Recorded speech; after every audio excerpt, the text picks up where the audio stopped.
There seems to be a lot of misunderstanding or confusion surrounding moderate Islam. Radical Islam is seen to be a fringe, and Islamists are whitewashed by those saying it's a fringe, and moderate Islam is the core of most Muslims, and there's no need to be concerned about Islam in another society. How do you feel about that? In reality, there is no such thing as moderate Islam. However, there are people who are moderate Muslims. There's a distinction between Islam and Muslims. And those who are moderate, we consider moderate Muslim, are culturally Muslim, which means they don't practice the religion. In fact, they're Muslims in name only. And they're roughly 10 to 15% of the population has been statistically radical views. But majority of Muslims do not have that, but sometimes they're used as foot soldiers for Islam. And the trust factor has been lost since 9/11 attack, bringing down the Twin Towers. So Americans are very suspicious of basically any Muslim at the moment, moderate or not moderate. Unjustifiably, in your opinion? You know, some people are truly want to have the daily life like anybody else. I believe if a Muslim is an American citizen, they're entitled to every, by law, everything else that other people have. But the radical teaching in the mosques will entice the others to follow. That's the problem. We have too many mosques here, and the people who, imams going to the mosque, teach hate, violence against non-believers. That's something that we have to monitor. Is that a fringe, or is that in mainstream American mosques? It's a mainstream American mosque. That's all there is to it. I have gone to several mosques, and I've listened to them. They preach hate. Their purpose of being here is not to teach love, is not to teach to be good, but it's to bring down the West. This is what they want to do. Islam wants to dominate. Domination is the core value of Islam. Islam has always been like that since the Prophet Muhammad time. It's always been about hate, always been about violence. And when Prophet Muhammad created Islam, he brewed a militant cult that is based on violence. And he said that either in hadith, he said that I became victorious by creating terror into the hearts of unbeliever. This is directly come from the mouth of Prophet Muhammad. So what about these Muslim advocacy groups like CARE and ISNA and MPAC, who claim that there's too much Islamophobia? Any criticisms of radicalism is really a form of racism. What do you think about that? I think it's just the opposite. There's a lot of Christian phobia right now, because you can't even do anything if you're a Christian. And the attack of Christianity is unbelievable, especially with this administration in the White House. But there is no such thing as Islamophobia. Islamophobia is justified. It's not Islamophobia when they're trying to kill you. That is not Islamophobia. They're trying to kill you. CARE, ISNA, and the majority of them, all the student Muslim organizations here in the United States, all they do, basically they're derivatives of Muslim Brotherhood, which started in Egypt. These are all connected together. There's a huge network of Islamic radicals around the world. And it's impossible that you be Islamophobic if they're trying to attack you. If I'm an apostate. If I'm going to talk in front of a camera and tell the truth about Islam, what did they do? The Muslims want to kill me. Why? Because I'm telling the truth. The truth is the first victim. And honesty, truthfully, it's being sacrificed. The altar of political correctness. Unfortunately, when it comes down to it, is our representatives in the United States or elsewhere, they are the ones who have to really bring this up. and they really understand that we have to do something about this. This is getting worse on a daily basis. How good a job do you feel the Obama administration is doing in bringing these issues to being able to protect America from? It isn't just terrorism, is it? I mean, what's the ultimate goal? Of Islam, the ultimate goal is the domination around the world. And we've seen, since 9/11, we've seen the mosque doubled. I mean, there are so many mosques in this country, doubled. Literally, just recently, I think they released a statistic that mosques in the United States are doubled. And why? Do you see any synagogue? Do you see any church in Saudi Arabia? No. Saudi Arabia spends billions of dollars here building mosques left and right. On top of that, they're having these books of Islam. They're giving it to the students. They're capturing our youth. Our professors, our liberals, they're helping these guys. They're together, and they're trying to culturally invade America. They're invading us right now, which I call soft jihad. The hard jihad was 9/11 when 30,000 Americans, 3,000 were butchered. So the soft jihad right now is culturally. They're trying to change that culturally, and then when the time comes, they will use the hard jihad, as I say, and have been using it. There's been almost 20,000 Islamic terrorism since 9/11. 20,000 Around the world. Around the world. Basically, we see it on a daily basis. What's your concern about America now under the Obama administration? Under the Obama administration, it has become even worse. I'm not going to directly blame him for anything, but I'm saying Obama has not done anything. He has sing the praise of Islam wherever he goes. Well, first thing he does, he goes to the Cairo in the Al-Azhar University, praises Islam.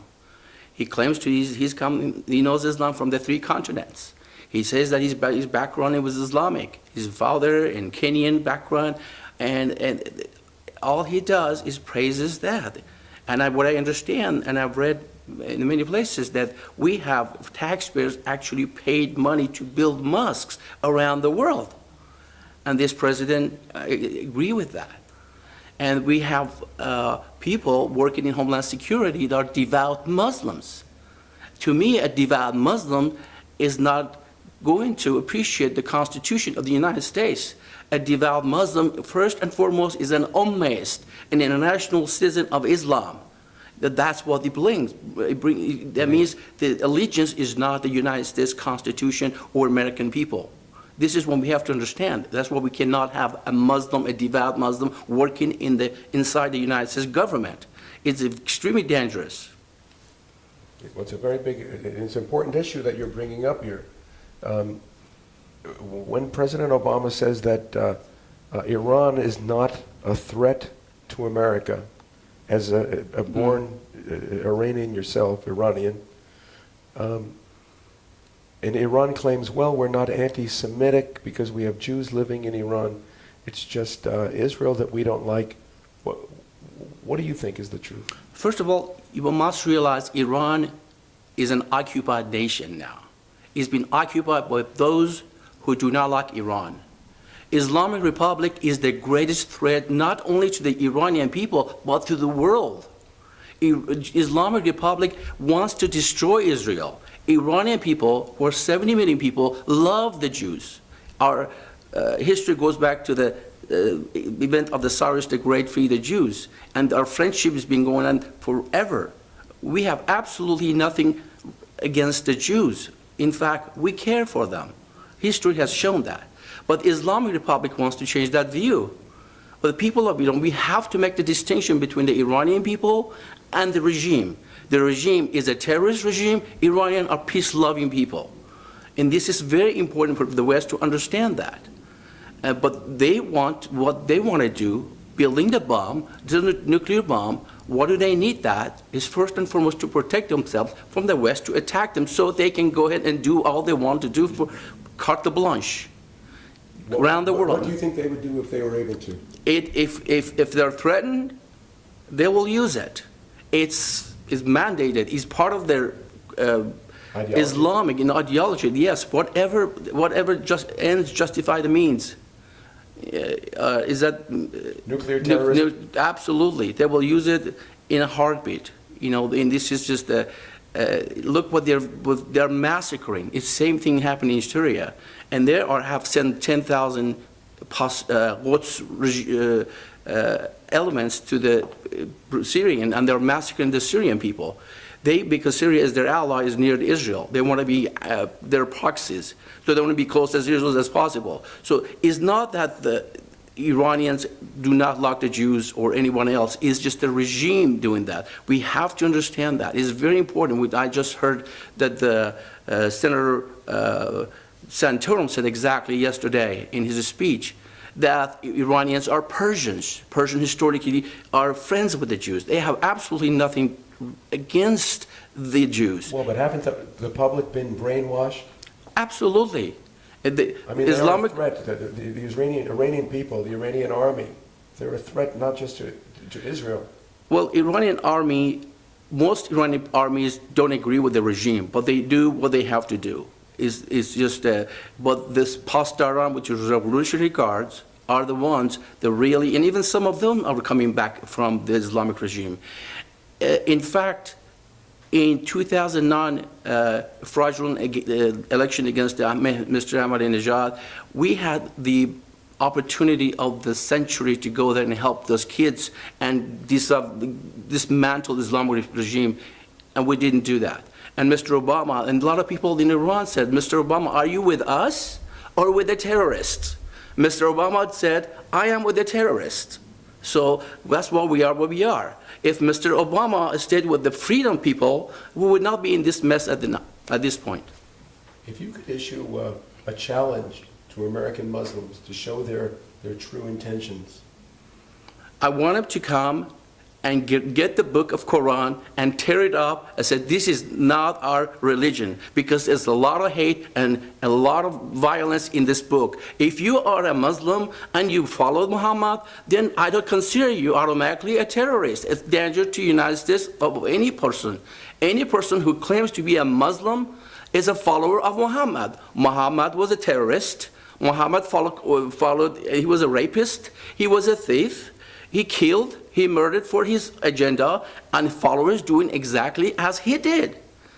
And that's what he said, follow me, do my example. People emulate Prophet Muhammad. A lot of frenzy people in Afghanistan, why do they do that? Because Prophet did it. If Prophet Muhammad can rape a 6-year-old little girl, it's okay with me. That's how it is. People have to understand and wake up. There's no much time left. Americans must wake up, understand what Islam is, the threat to the national security of this country and the world.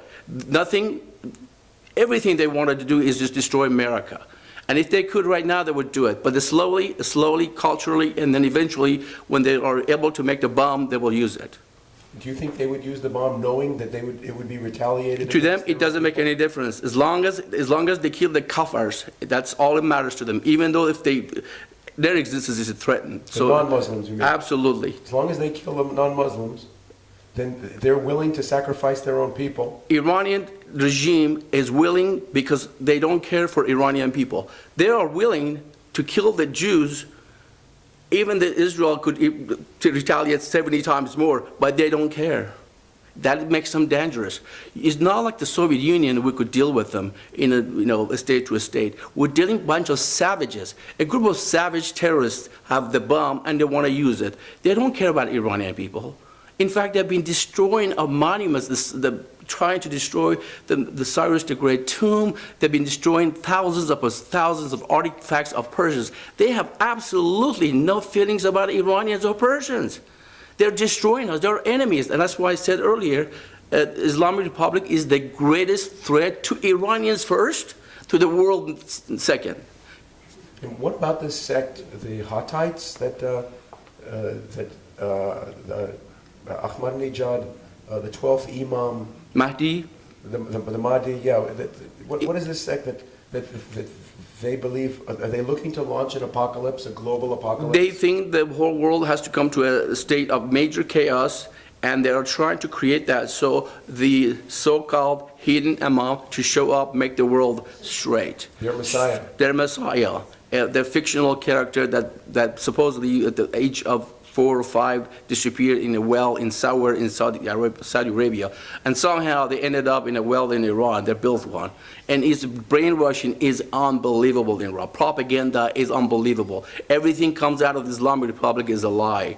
Nothing they can say the truth. They've been talking to the Europeans about the nuclear issue for the past 20 years. Nothing has happened. They keep lying and then keep going and until they have the bomb, and then you're going to say, okay, we're going to respect you, we're not going to do anything about it. So this is what they want. So when President Obama says we want to rely on sanctions to stop Iran's nuclear weaponizing, Sanctions, crippling sanctions works very well. If you stop, really, I mean, you have to have monitor. We have to completely shut down their oil and gas. You shut down the oil and gas, they will vanish. but if Obama won't do that, Obama has now done that. He has been talking and talking and was not, but not been walking. He's just been talk and talk and talk. He's not interested to get involved in that. Even during the George Bush's time, I mean, we're just not going to blame Obama. During the 8 years of George Bush, he didn't do anything about Iran. In fact, George Bush went after Saddam and killed Saddam and helped the Islamic Republic, their greatest enemy of the Islamic Republic, and then the Taliban. So basically, in fact, they made Iran stronger. as an apostate now, as you consider yourself, or as you're told that you are, why are you coming out and speaking so strongly? Because it's so important for people to know. I have seen what Islam has done to my country. I have seen so many people have been raped, killed, destroyed in the name of Islam. I don't want that to happen in the United States, which is beginning to happening. It's very important. And also, just all I'm saying, look at the England, look at the France. 20 years from now, this is America. My fellow Americans, to watch what's happening in Europe. If you do not pay attention, this is what you're going to have here in 20 years. Islamization has started here, but if you don't do anything about it, we're going to have to fight street to street, corner to corner, so be ready.